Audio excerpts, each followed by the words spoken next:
Hello everyone, welcome to another interesting and informative session of the Analyst brought to you by Vajiram and Ravi. In today's session, we will discuss 9 important articles as featured in the Hindu and Indian Express for your comprehensive understanding of the current affairs. The topics are as follows. In the first topic, we are going to examine the recent geopolitical changes which has taken place in South Asia in the backdrop of the recent fall of the government in Bangladesh. In the second topic, we are going to overlook the India's Paris Olympic journey and ponder upon a question that why we have got such less medals in Olympics. In the third topic, we are going to inquire about the various issues revolving around the civil registration system, followed by the fourth topic, where we'll read about a very interesting concept of melting of polar ice and how that is slowing the Earth's rotation. Finally, in the fifth topic, we are going to learn about the Joint Parliamentary Committee.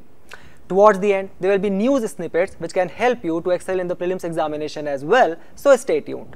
The lead editorial today highlights India's turbulent neighborhood relations in the light of the recent toppling of the government in Bangladesh and underlines the important lessons which India shall learn.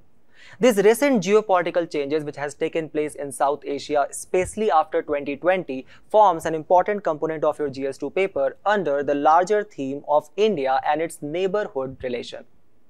When he was asked years back, our former Prime Minister Manmohan Singh about establishing a cordial relationship with our dear neighbor Pakistan, he had replied that it is up to us to choose our friends but not our neighbors. And it was under this very same Manmohan Singh led government that in the year of 2008, the neighborhood first policy was devised to actually promote peaceful relationships with India and its neighbors and to promote economy and trade in the region.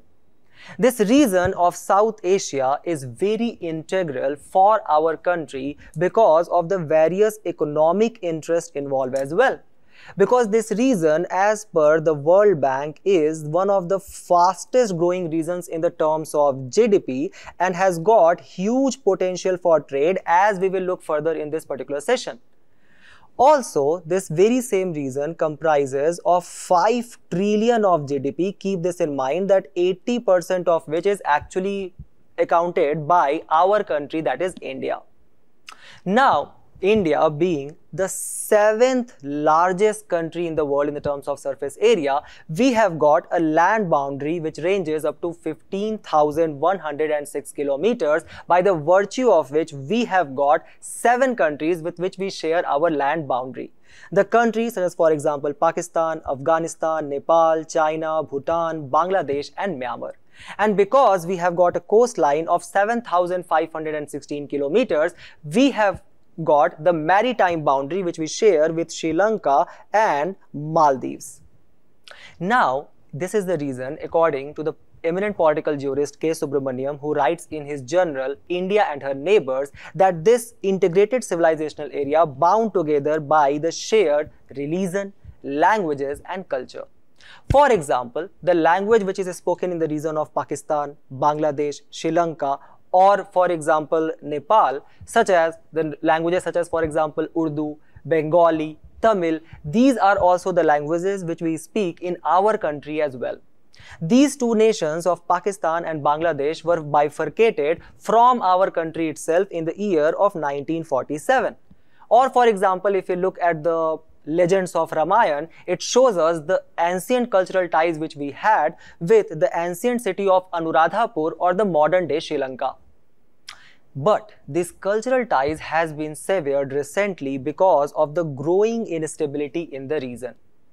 If you guys can recall from the previous analyst lecture where we were discussing about India and China relations, you guys can recall about the Jawaharlal Nehru's quote, where he actually lamented about how China is trying to become the top dog in the Asian region. And that policy has been continued by China even today, which can be seen from the line of actual control disputes, where China just asserts its claim on regions such as for example Ladakh, Demchok in Sikkim, or Northeastern Frontier Agency, which is according to China Arunachal Pradesh. At the same time, these disputes between India and China, these LAC disputes, has been further exacerbated by the Galwan Valley clash which took place in the year of 2020. Now, obviously, with Pakistan, we have got various issues. First is obviously the line of control issue, or its illegal occupation of the region of Kashmir, or for example, the state-sponsored terrorism which Pakistan propels, which can also be reflected from the quote of the ancient Pakistan Prime Minister Pervez Musharraf, who said that we will bleed India into pieces. Now, all these issues remain. The issue of drug cartel also remain through the Golden Crescent, which has been recently in the news. But the major issue in the recent years has been the growing collusion between China and Pakistan, the two nuclear powered countries right beside the crown of our country, that is Kashmir. And one aspect of that is the China-Pakistan economic corridor, which starts from the Kashgar region in China and ends up in Gwadar region in Pakistan. The economic corridor which passes through the illegal occupation of line of control by Pakistan. Thus, if this China-Pakistan economic corridor, which is the larger part of the Belt and Road Initiative, comes into fruition, it will make China a party at United Nations as well. Then, obviously, there is a string of pearl strategy being followed by China, where China is trying to circle India economically and militarily by creating strategic ports such as Hambantota in Sri Lanka, Sitwe in Myanmar, Gwadar in Pakistan, or for example, ports in Sudan and Tanzania. Also, in this particular region of South Asia, Bhutan has been our one of the closest allies, but now China is trying to pressure Bhutan by bringing it into the issue of Doklam Tri-Junction issue, which prevails between India, Bhutan and China. Then obviously there is the debt trap policy of China, where China is just trying to assert its control on the low economies of the region. First, it is trying to disturb their economy and then trying to provide them with a lending hand so they become dependable on China for the future purposes. A great example of that is obviously the China-Pakistan economic corridor, as well as leasing of Hambantota port for almost 99 years. Then there are several other issues which are prevailing in the region. For example, with Nepal, we have the Kala Pani dispute. At the same time, this Nepal is accusing India that we have adopted a big brother approach where we have imposed an unofficial economic blockade, choking the supply or the essentials to the Nepal. The land dispute obviously prevails. At the same time, currently there is a communist party in power in Nepal led by KP Sharma Oli, and obviously they have inclination towards China. This is the major concern of our country. Then with the region of Bangladesh, obviously the recent toppling of India favorable government which has taken place, and the rise of extremism in the particular region, especially against the Hindu communities, that is also a major concern for us. Then if you look at the Myanmar, there is a strong tilt of Myanmar towards China, especially after the establishment of the Junta government. And Myanmar's parallel national unity government is leading the resistance against the military rule, which has asked for India's support, but India has not officially supported it yet. Then obviously the whole debacle of Maldives, which had been in the news, and we are going to discuss it further as well, it shows that how India's control over the strategic points, such as for example Maldives, has been loosening in the recent years. Also, with the takeover of Afghanistan by the Taliban, that has further caused India several headaches. For example, India has stopped issuing visas or granting extension of visas to Afghan students and diplomats.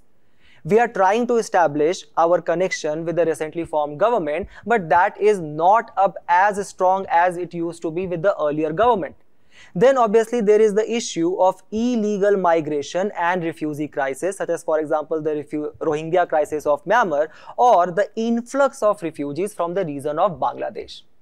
The editorial, it further highlights the growing instability in the region in the form of the rise of authoritarianism, which we can see with the Myanmar military coup which took place in the year of 2021, or the takeover of Afghanistan by Taliban in the region of 2022, Or for example, toppling of Imran Shah government, who became the first prime minister to actually be ousted by the no confidence vote in the year of 2022.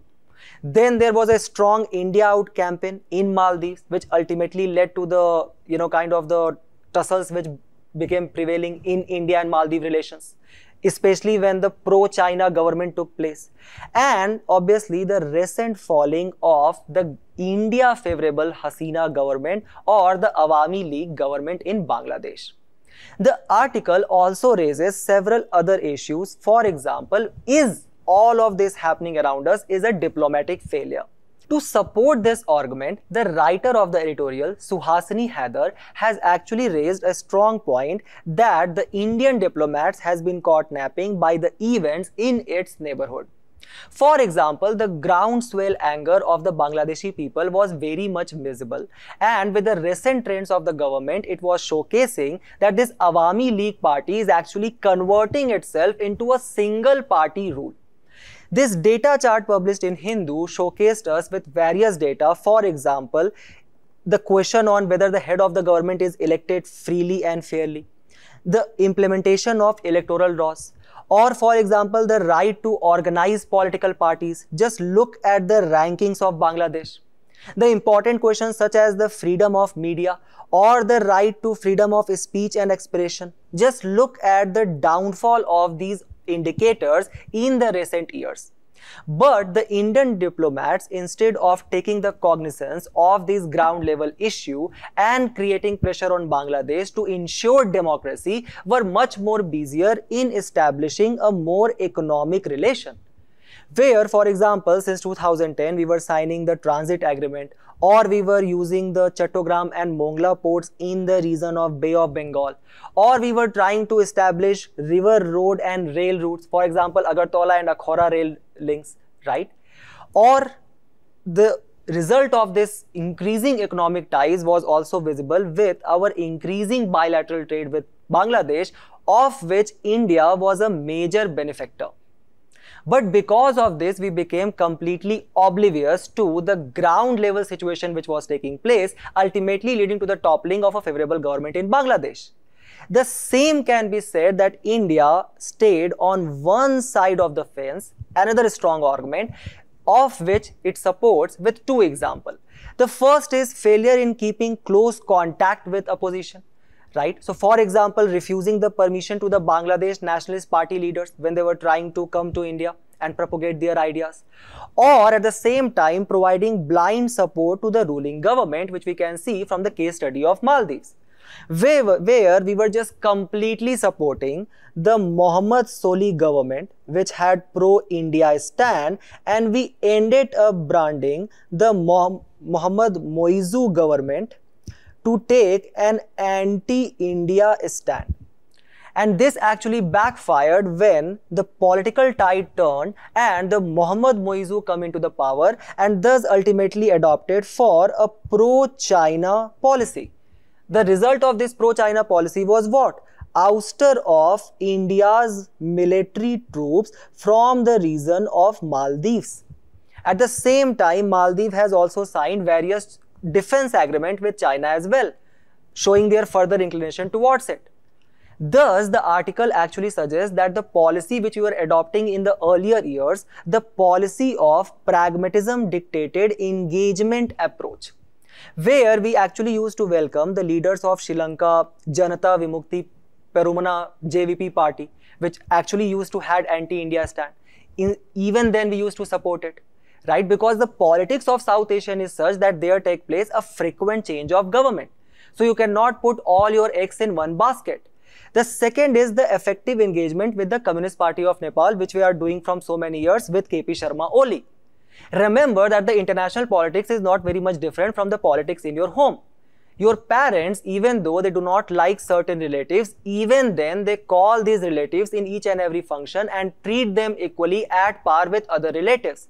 Because of the ancient learning which has been passed from generation to generation, that we should make cordial relations with the people who we are close to.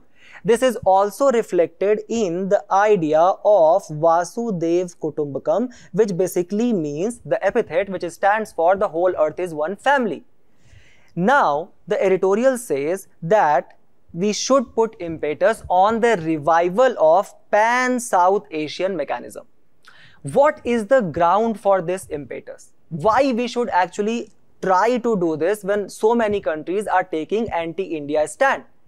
The reason for that is that if we look at the World Bank's report, the World Bank says that if we look at the intra-regional trade as a percentage of the total trade, the Europe has 60%, the East Asia has 35%, the Southeast Asia has 25%, but the region of South Asia only has less than 5% of intra-regional trade. Also, you can quote this particular interesting fact at various places in your GS answer, that it is 20% cheaper for our country to trade with Brazil than trading with our neighbor Pakistan. And if we are going to increase this intra-regional trade and actually reduce the trade friction, the India-Pakistan trade relation can reach to up to $20 billion, or our export and imports with Bangladesh can reach increase by 300%, and it can also help the lower economies in the region, such as for example Afghanistan, Nepal and Bhutan, to increase their economy. If their economy will increase, they will demand for more product. And who will be supplying this product? India. So our trade potential in this particular region is quite a lot, and that is why the World Bank report suggests that we should eliminate the tariff and reduce non-tariff barriers. We should leverage the private and intra-regional investments, and we should invest in efficient connectivity and the border crossings. Now, on this direction, there are several steps which shall be taken. This is the way forward which we are going to provide. The first is the revival of the South Asian Association for Regional Cooperation, which was established in the year of 1985 and whose headquarters is in Kathmandu, Nepal, which accounts for 4% of the global economy. So we need to revive SAARC. That is a major suggestion which has been given by the editorial today. The second is that the neighborhood first policy which we are adopting as a country shall be equally matched with the India first policy which shall be adopted by our neighbors as well. So it should not be one-way trade either. The third is to increase the cultural connection with projects such as for example Mausam and Sagar, and to increase India's role as net security provider in the region of Indo-Pacific by creating various kind of security infrastructure in the region. One example can be climate disaster resilience infrastructure. Then the economic support shall also be provided to counter the China's debt trap policy strategy, right? For that we can provide grant in it, as we have already done with the region of Sri Lanka when it was facing economic crisis. Now, on the basis of this discussion, just try to solve this particular question. If possible, comment your answer in the comment box, and we move forward to the next news. The article provides insights on India's medal journey in the recently concluded Olympics 2024 and raises a very important question. That is, where are the medals? This underperformance which we have secured in this recently concluded Paris Olympics of 2024, it forms an important component of your GS2 paper under the theme of government policies and interventions, as well as from your prelim section to the theme of events of national importance and international importance. When we are talking about the city of Paris, the Paris is actually in the Greek mythology a famous archer, on the name of whose the city of love of France has actually been named upon. But if we look at our archery performance in this recently concluded Olympics, our archers were actually not able to hit the bullseye. So now we are going to analyze our performance in Olympics, but at the same time we will provide a historical backdrop. So these Olympic Games, they originated from the year of 776 BC, when for the first time they were conducted in the city of Olympia in Greece to honor the Greek god Zeus, where various sports such as for example horse racing, wrestling, racing between the humans, all of these including your archery was actually conducted. If you guys have seen very famous movies such as for example Gladiator, they are very much based upon these very themes of competitive sports which used to be cherished by the ancient people. Then comes the year of 394 CE, when the Roman Emperor Theodosius I actually banned the Olympics from taking place. Thus, in 19th century, the idea to revive these Olympic Games was propagated by the French educator Pierre de Coubertin, who wanted to revive this game to actually establish international harmony by bringing various countries at one platform. To conduct these games, the International Olympic Committee was formed in the year of 1894, and the first modern day Olympic Games took place at Athens in Greece in 1896. In the pictures, you can actually see the Greek athletes participating in Olympics in 4th century CE BC and the first modern day Olympics in the year of 1896. Remember that the women were not allowed in these first Olympics which took place in 1896. Rather, they were allowed for the first time in the year of 1900 CE. And interestingly, where did this second edition of Olympic took place? In the city of Paris itself. Also, in the year of 1924, the Olympic Games were bifurcated into Winter and Summer Olympics, which used to take place simultaneously in the same year till 1992. And this first Winter Olympics took place in 1924, where again in the city of Paris itself. Now, when we have understood a bit about Olympics, let's try to understand some other important facts. First is that India is putting an ambitious aim that we are going to host the Olympics in the year of 2036. Till now, only 3 Asian countries has actually been able to conduct the Olympics, and they are China, Japan, where the last Olympic took place in Tokyo 2020, and South Korea. Now, in the recent editions, there has been introduction of new games. For example, in the 32nd Summer Olympics, which took place in Tokyo, there were introduction of some new games such as, for example, sport climbing, surfing, skateboarding, karate, baseball, etc. This year, in 2024 edition, one new game has been introduced, and that is break dancing. Now, when it comes to the motto of Olympics, each and every edition has their own particular motto, as well as there is a larger motto of Olympics. What is that? The motto of Olympics is Citius, Altius or Fortius, which basically stands for faster, higher and stronger. In the year of 2024, what was the motto of Olympic? It was Games Wide Open. Now, just try to solve this particular question. One statement has been already solved for you. Just try to see what was the motto of the Tokyo Olympics and comment your answer in the comment box. Then, what is the symbol of Olympics? The symbol of Olympics is basically the 5 rings. The 5 rings which symbolizes the 5 inhabited continents which are linked together with the friendship. So, keep these important facts in your mind, and now we are going to brush up India's performance in the previous edition. So, when was the first edition when India participated? That was the second edition in the year of 1900 Olympic Games, in which an Indian-born British man, obviously because we were under the British rule, Norman Pritchard, ended up winning 2 medals and thus became the first Asian to win medal in Olympics. A very interesting question here. Who is the first Asian athlete to win a gold medal? This feat was achieved by none other than our favorite Neeraj Chopra in Tokyo Olympics in the javelin throwing game. So, since participating in the year of 1900 till now, India has won total of 41 medals. Keep this in mind that almost 25% of it, or 13, has actually been won by the game of hockey. Now, there was a golden run which we had in hockey, where we just won consequently 6 gold medals in hockey from 1924 to 1956. And overall, we have won 8 gold medals in hockey till now.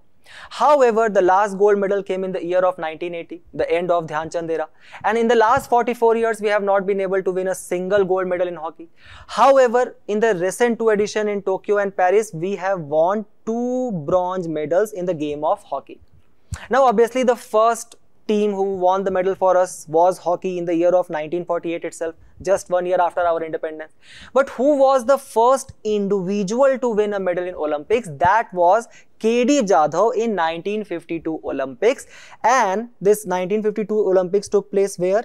At Helsinki in Finland. And K.D. Jadhav participated in which game? The very favorite wrestling. Now, when we have brushed up our knowledge about India's performance in previous editions, let's analyze India's performance in this particular edition, where we actually ended up at a very abysmal ranking of 71, where we just won 6 medals in total. 5 of them were bronze and 1 of them was actually a silver medal. Who was the country which topped the list? That was USA with 126 medals, followed closely by China, that was 91. Remember that this ranking is actually decided that who has won more gold medals. So for example, Pakistan won only 1 medal in the whole tournament, that was gold medal, but because it has gold medal, it has higher ranking than India. Similarly, till the very last day, USA and China, USA was actually trailing China because it had 39 gold medals. But the moment it won the 40th gold medal, it went above the China because it has overall more medal than China. Now, if you look at the population to medal ratio, India has got 1 medal per 241.6 million of population.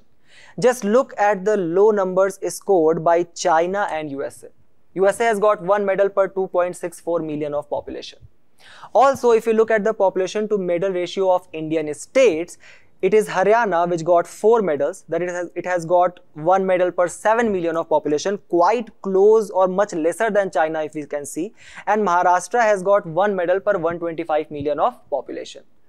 Now, why we are actually inquiring about these data? Because this is going to help us when we are going to argue about where are the medals. Now, keep this in mind that let's also just try to acknowledge the pride of our country, the people who have won the medals, especially the Manu Bhekar. Manu Bhekar in this tournament became the first Indian ever to get 2 medals, 2 bronzes, which she won in the pistol shooting. Then there was Sapnil Kushale, who won bronze medal in shooting. The Indian hockey team, which secured bronze. The Aman Sherawat, who secured bronze in wrestling, and Neeraj Chopra, who secured the silver in javelin throw. This year, we have actually underperformed than our performance in the Tokyo, because in Tokyo, we had got 1 gold medal, 2 silver medals, and 4 bronze medals. In comparison to that, this year, we have got lesser medal as well as no gold medal at all. Now, the question arises that where are the medals? The first reason is obviously the absence of sports culture in our country. We all have heard about the ancient dictum that the people who are playing, they are wasting their time, and the people who are reading more books, they will eventually become the king in the future. And this is actually the dichotomy of our society.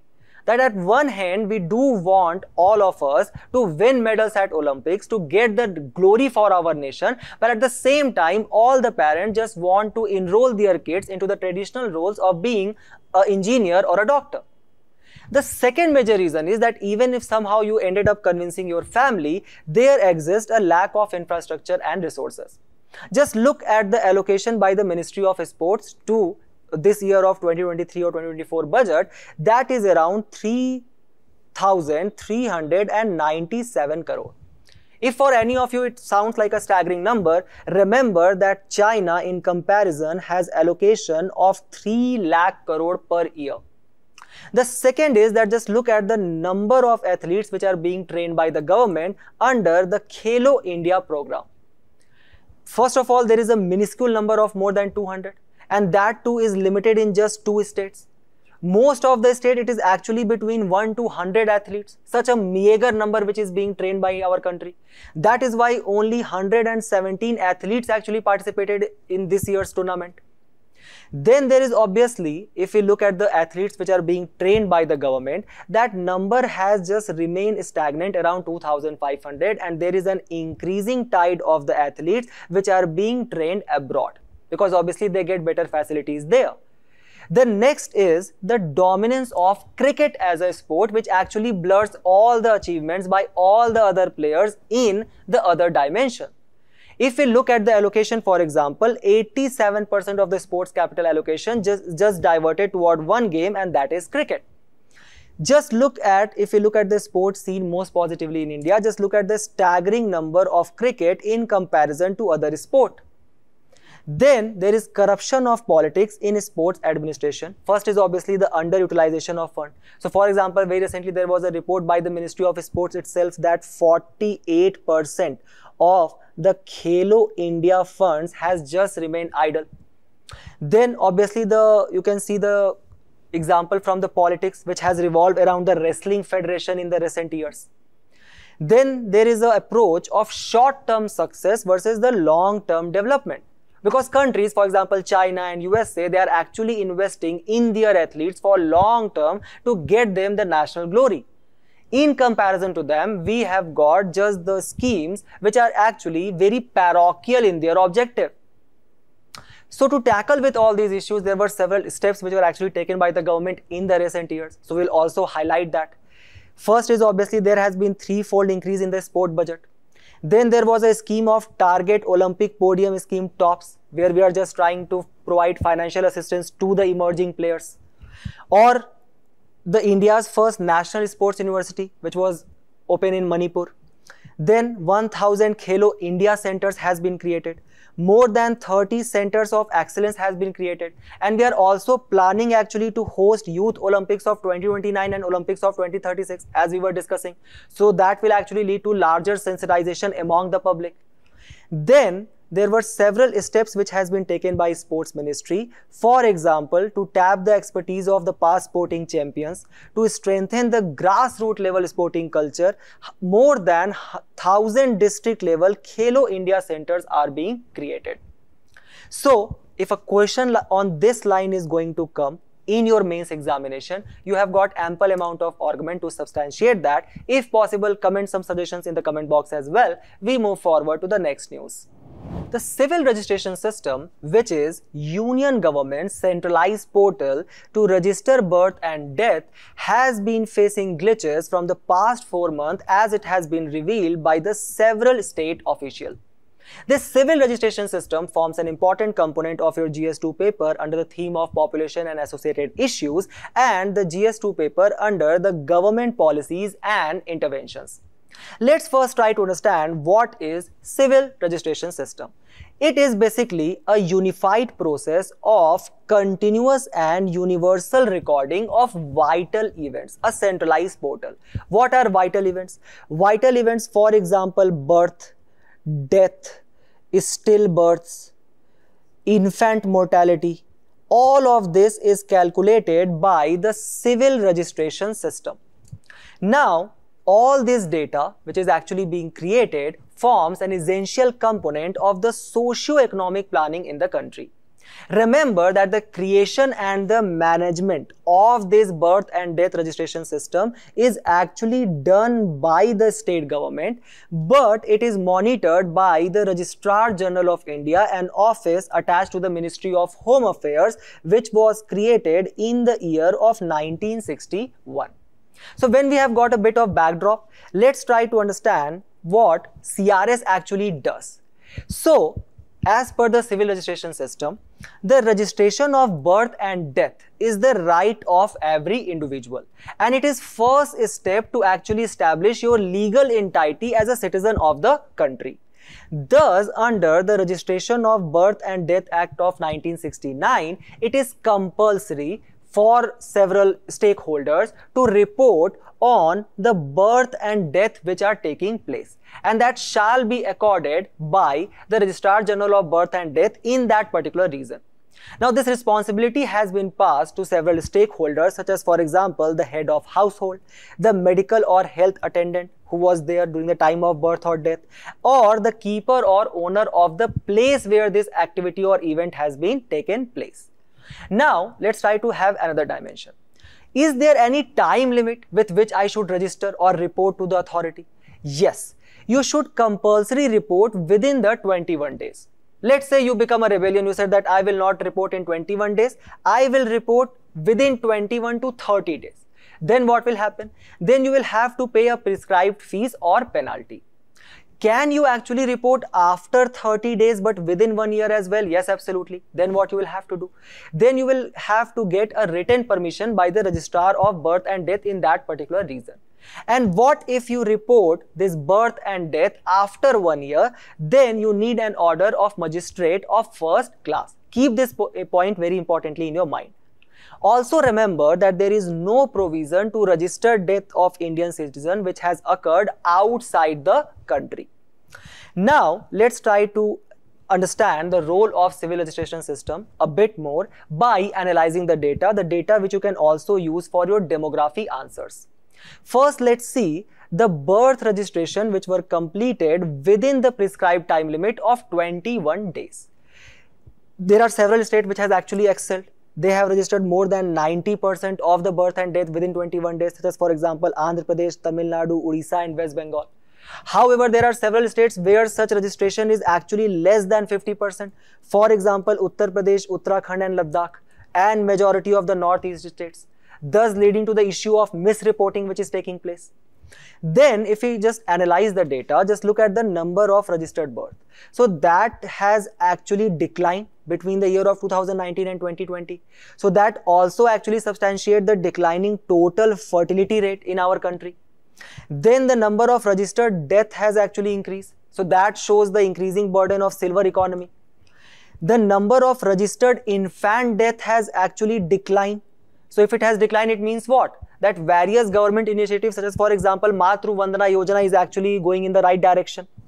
Then the percentage of infant to total death has also registered a decline. So these are certain important data which you can use in your mains answers as well.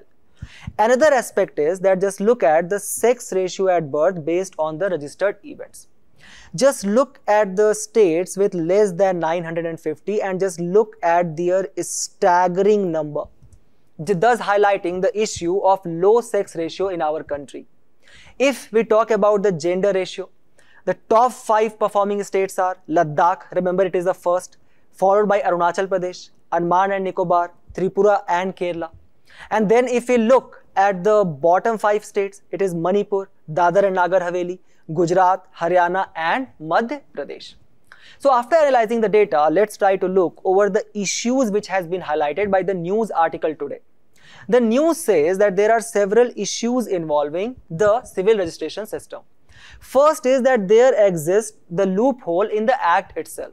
So this Act of Registration of Birth and Death 1969, as we have saw, it says that you can register even after 1 year with the permission of the magistrate.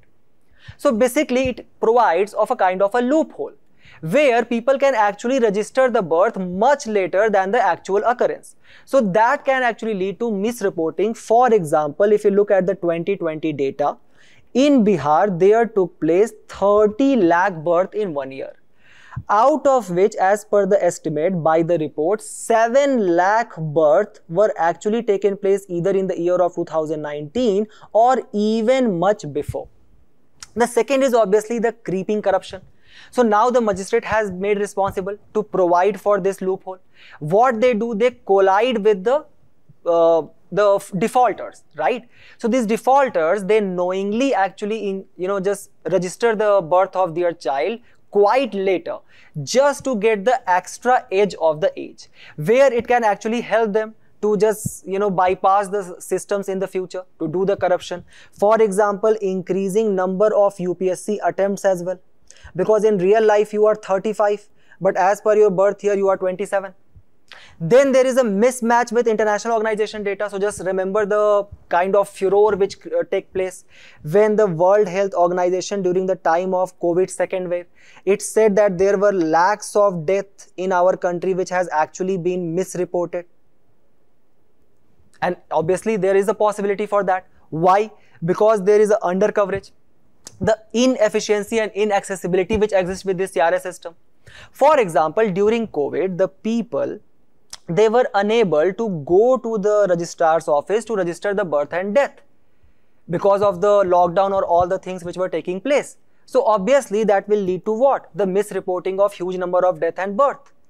Thus what government did, it bought an amendment, the Registration of Birth and Death Act of 2023, where it said that from now onwards the registration of birth and death will take place through a portal. It has created a portal. The news today highlights the issues which revolve around this portal. First of all, only 23 states and 6 UTs has actually shifted to the national portal. The reason for that is the various technical lacks which this portal is facing. For example, there is a misidentification of the person, or there is no release of certification as it is being faced by the Nagaland. Many of the cases, the OTPs are not being generated. The system is actually getting hanged, or it is showing error. That has actually irked the people towards the registration of birth and death officer. So that has taken place as well. Then there is obviously the mismatch of registration IDs. More than 1400 to 15 IDs are not being able to match actually. So to tackle with these issues, what can be the way forward which we can adopt? The first is to provide a uniform software application for registration of birth and death across the country. The second is to provide availability of the portal in various vernacular languages, so it is understandable by the lot of people. The third is integration of this database of CRS with various health institution data as well, so to bring the transparency in this particular aspect. The fourth is to capacity building of the registrar, so they can actually deploy this technology at the grassroots level. The fifth is intensive multi-modal publicity to make the people aware, so that they just do this registration on going the portal by themselves. And the next is that linking of this data, which is already under the process, link this data with the National Population Register to get actually the accurate picture. On the basis of the discussion, just try to solve this particular question and we move forward to the next news. The scientists are attributing the slowing of Earth rotation to climate change induced melting of polar ice caps. This interesting phenomena forms an important component of your GS1 paper under the theme of distribution and conservation of key natural resources. To understand this concept, where the scientists are saying that the rotation of Earth on its axis has actually been slowed down. And what is the reason for it? They are saying that because of the melting of the polar ice cap, the water is coming towards the equator, and this bulge is just causing the slowdown of Earth rotation.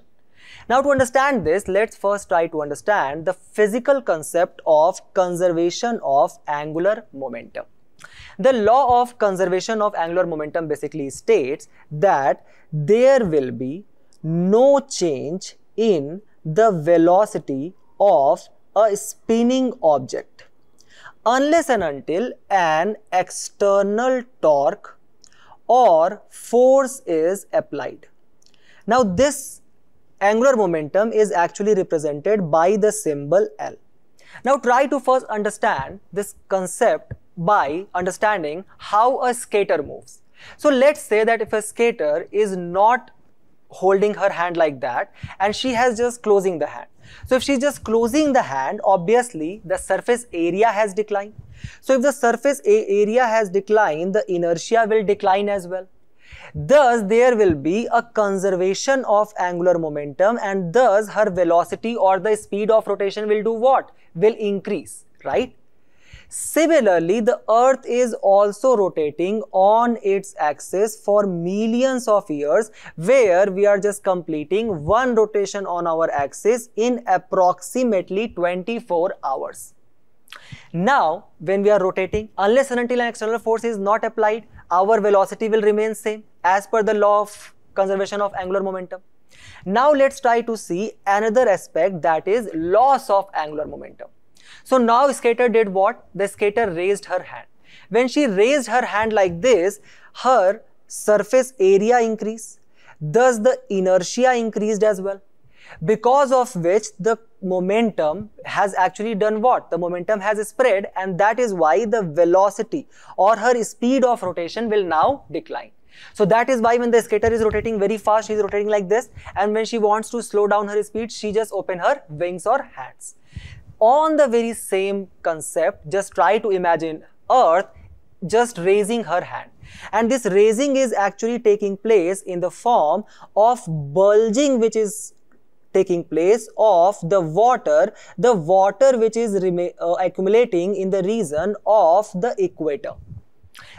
This concept which you can see on your screen, the same thing take place also when the tidal bulge take place because of the gravitation of moon. So does the gravitation of moon also slow down the Earth's speed? Yes, absolutely.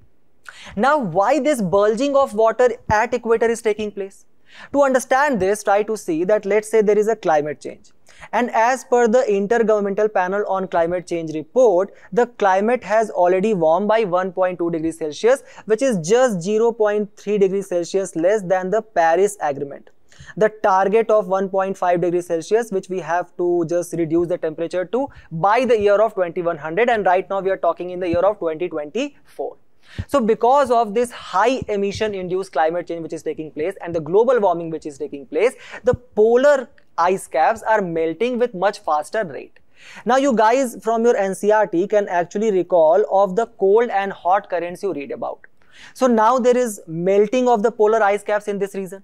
What will happen? Because of this melting, this cold water which is actually dense, it will actually subside, and this hot current of Gulf Stream, that will just go towards the upward region. Now this cold water, because it is heavier, it will subside and it further rises in this particular region just near to the equator, thus causing the bulging of water at the equator or earth raising her arms.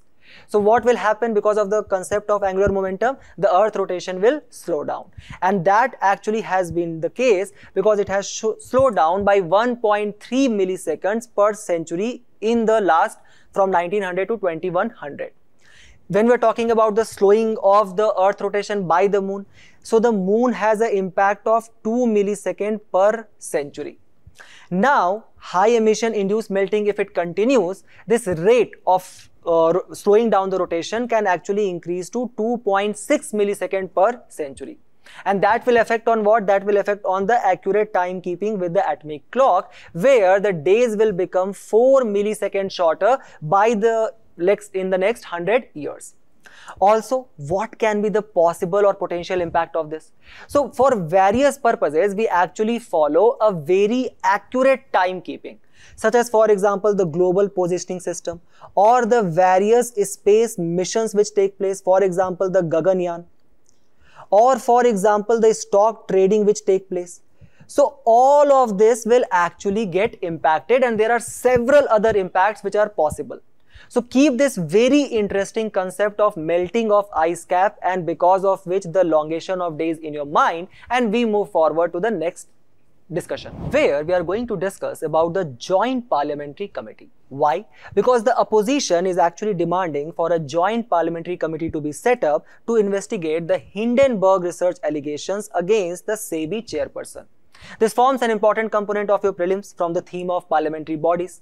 Let's first try to understand what actually is a Joint Parliamentary Committee.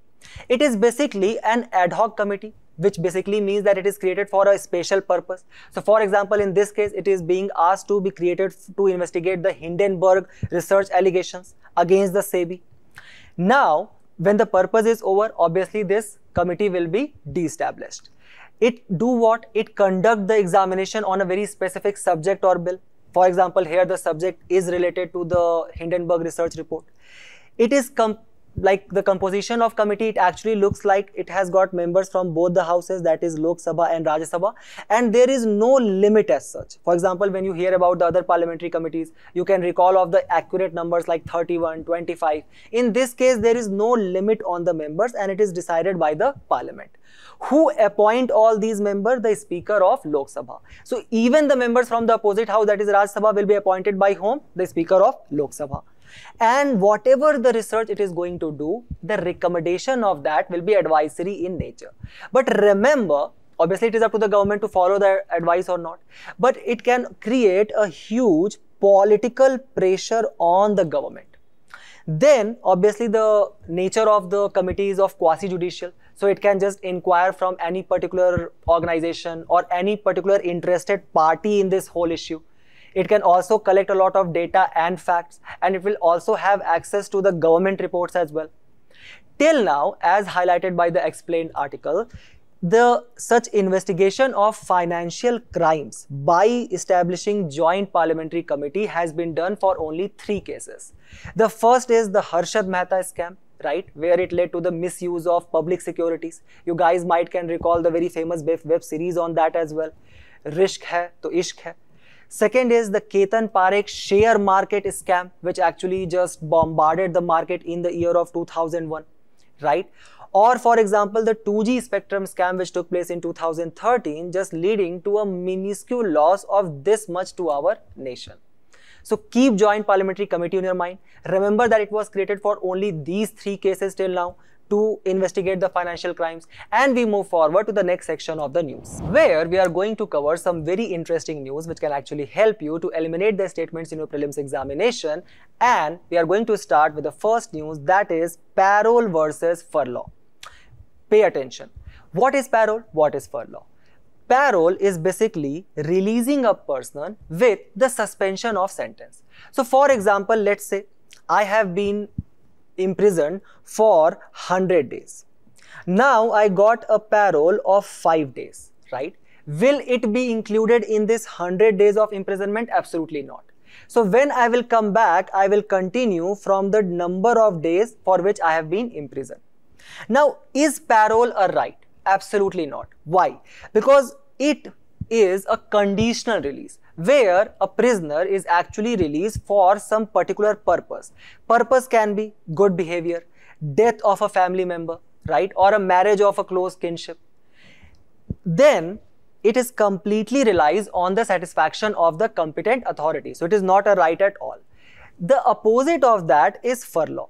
Furlough is given in the case of a long-term imprisonment. So let's say I have been imprisoned for 21 years. So thus it becomes a kind of a matter of right, because it enables me to retain family and social ties.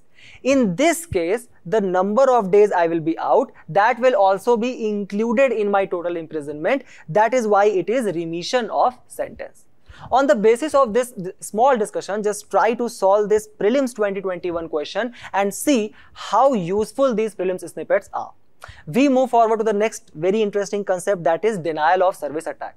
So very recently, yesterday, the Elon Musk and Donald Trump, they got together for a live discussion on the platform X, but they were unable to do it for most of the time because of the denial of service attack which was actually taking place. What happens here is that basically there is an attacker who bombs the victim, or basically the server, with so many requests that it just floods the channel, ultimately leading to the slowdown of the loading of web pages. And this, for example, there is a user. So this user's legitimate request cannot get through and fail. Many a times they do what? They just actually jump their channels, and that is why it is very difficult for the authorities to actually track down these attackers. So remember this denial of service attack. The third concept is of the Geoparcy scheme. The Geoparcy scheme, which is basically a central sector scheme for containing the population decline of Parsis in our country. Why there was a need to launch this particular scheme? Because there was a 10% average decline in the population of Parsis per decade which was being registered. And for that purpose, the scheme was launched in the year of 2013. It is a central sector scheme, which means that the complete funding is provided by the central government itself. It forms under the Ministry of Minority Affairs, and what we provide under this scheme? We provide financial assistance for medical treatment, child care, as well as awareness generation. The fourth news is about the exercise Tarang Shakti, because recently the Indian Air Force has said that this exercise Tarang Shakti is now going to be a biennial drill. Remember that this exercise Tarang Shakti is India's first multinational air exercise which involves 30 countries. So this Tarang Shakti is actually going to coincide with the Independence Day, where 67 fighter aircraft from 10 countries will participate, and in the first phase, Germany, France, Spain and UK are participating. For the last news of the day, we are going to talk about ballast water, a very interesting concept. So see what happens, that to just remain floating in the water, this ship requires that certain portion of it shall be intermiscible in the water. So what happens that when we are loading the cargo, right?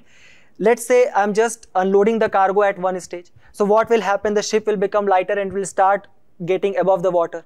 So what I need to do? Certain ships, they bring with them, from whichever country they are coming from, they bring certain ballast water. So they pour this ballast water in the ship, and that makes it floating in the water. When the loading is done, so already the weight is being put on the ship. So it is going to, just submerge further. So now the ballast water is taking out. So let's say a ship came from USA and now it is loading the goods and various kind of goods from our country. So what will happen when it is loading the good? It will just discharge the ballast water, and this ballast water carries various invasive species. For example, Mussel Mytela rigata, which has been found or invaded the regions of Pulicat Lake and Astamudi Lake. Can any one of you just comment in the comment box that this Pulicat Lake is in which state and this Astamudi Lake is in which state? Very important Ramsar site. Then, is there any provision to regulate this ballast water? Yes, absolutely. The Ballast Water Management Convention of International Maritime Organization, which came forth in 2017. Here, remember a very prominent data, that is, India is not a signatory to this Ballast Water Management Convention of IMO.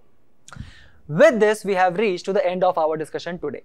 Do not forget to attempt the questions at the end of the video and test your knowledge. We will meet in a very interesting discussion very soon. Till then, all the very best for your preparation and thank you.